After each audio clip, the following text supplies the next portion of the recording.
All right, had a little trouble here. I drove down to Atlanta for work and been running around town, but I had a little issue with one night. It just kind of sputtered and died on me. So I think my fuel pump might have gone bad. So we're gonna see. It didn't have a check engine light or anything. It died and it wouldn't restart. So I don't have a lot of tools to diagnose things. So I was able to get some coworkers to run me around. I was able to wait. I got a Motorcraft fuel pump. I don't like using the Chinese ones from just regular auto parts stores. So let's see if we can get this baby swapped out, get this thing running again. All right, popping the back seat out is pretty easy. There's just some little tabs that lock in there on either side. I'm gonna pull this cover off. Maybe. There we go. Yeah. Okay. So there is a red tab there. I gotta slide it sideways and press on this guy and I can unplug that. And then there's these blue tabs on the side here. I have to get a little screwdriver, pop those back, and then this horseshoe shaped clip will come out and I can lift this up. This is a fuel line and that's the electrical. And I gotta take this ring off and get the pump out of there. So I can't do that with one hand holding the phone, so I'll come back after I get that. Well, it definitely wasn't out of gas, so we got the ring loose, everything's unplugged, and it was pretty near full, so it's peeing. But I have an issue. Oh, can't get the ring out of the hole. Ford's engineers didn't make this hole quite big enough to get the ring out. So I'm going to cut a notch. Probably in here will be easy. Bend that up and then I'll bend it back down with the pliers after I'm done.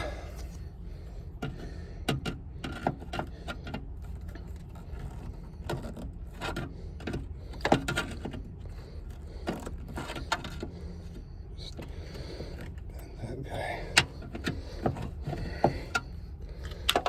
up.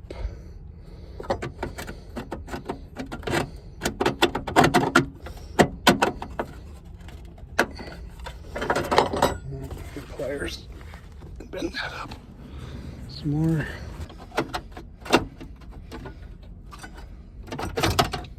Okay. Thank you, Ford, for making that easy. All right, I'm gonna have another situation here. I'll pull this guy out. There's gonna be a hose that has to go to the other side. I'm gonna need both hands for this, so I'll come back later. Okay, got both fuel pumps out. This is the new one. The old one, I guess just reverse it, put it back together.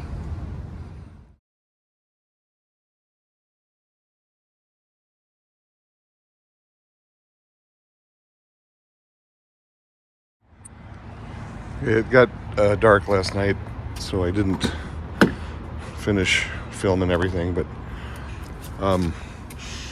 wow, it smells like gas in here. I did get the fuel pump in. Very difficult to see in the dark.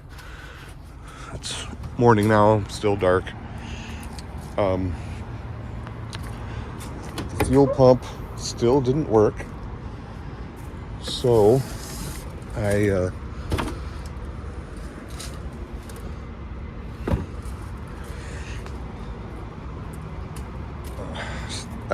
made some jumper wires. Where did I do with those?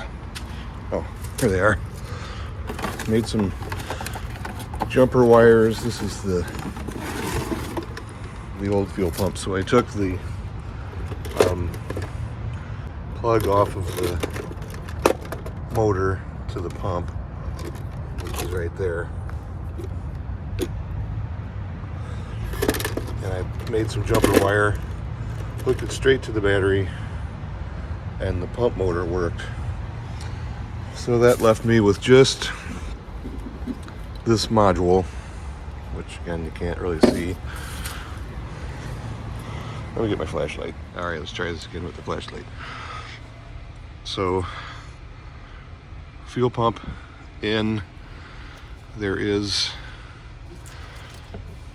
this spanner that holds it in, rubber O-ring that seals this to the tank. I did have to make this notch in order to get the ring out so I could get the pump out. But all of that is in and secure.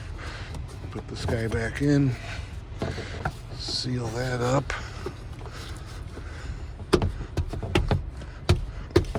There we go. All right, so now I can put the back seat back in. That's the pump that's the transfer pump on that side. Feeds to this one, which feeds the engine. And then this is the driver control module. I still got to bolt it down. This is what it ended up being. Like I said, I made jumper wires and tested the pump. If you're looking at this car, you might think, well, it's an 07. It is 05 to 09. They actually had a inertia switch, which you could reset in the event of an accident. That would shut the fuel pump off. This car, I converted everything from a 2012, so it does not have that. The 10 through 14 does not use the inertia switch, so it doesn't have that anymore. I'm not exactly sure how that works. I guess the driver module is what controls that. This is my piece of wood in case I get a flat tire, because the car is lowered and I can't put a jack under it, and my lug wrench for my extender studs on there. So anyway, I'm gonna put the trunk back together, put the seat back in it, and we should be good to go. All right, she's alive again. Running. Fuel pump's working. Regulator, or driver module, all that stuff. See if we can defrost these windows. I'm gonna go get something to put in here to kind of air it out. But anyway, just a summary. I had swapped the fuel pump relay and fuse in the fuse box when we first had a problem. That's under the hood. I swapped the air conditioner and fuel pump relays because they're the same. That didn't fix it. The fuse looked okay, but I swapped it with another 20 amp fuse. Still nothing. When I took the line off the pump, turned it on, no fuel came out. So I know the pump wasn't working. Swapped the pump, still nothing. So I jumpered the pump off the battery with some jumper wires, and the pump worked. So I knew the pump itself wasn't bad. The relays and fuses weren't bad. So that just left the driver control module for the fuel pump. After a couple trips to auto parts store, I was able to get one, and that fixed it. So now the inside of the car smells like gas from having the fuel pump out through the back seat. So I'm gonna have to let it air out. I'm gonna go get some of that baking soda fridge pack things that you can put in here. It'll maybe absorb some of that smell. And yeah, hopefully we're good to go. Thanks for watching.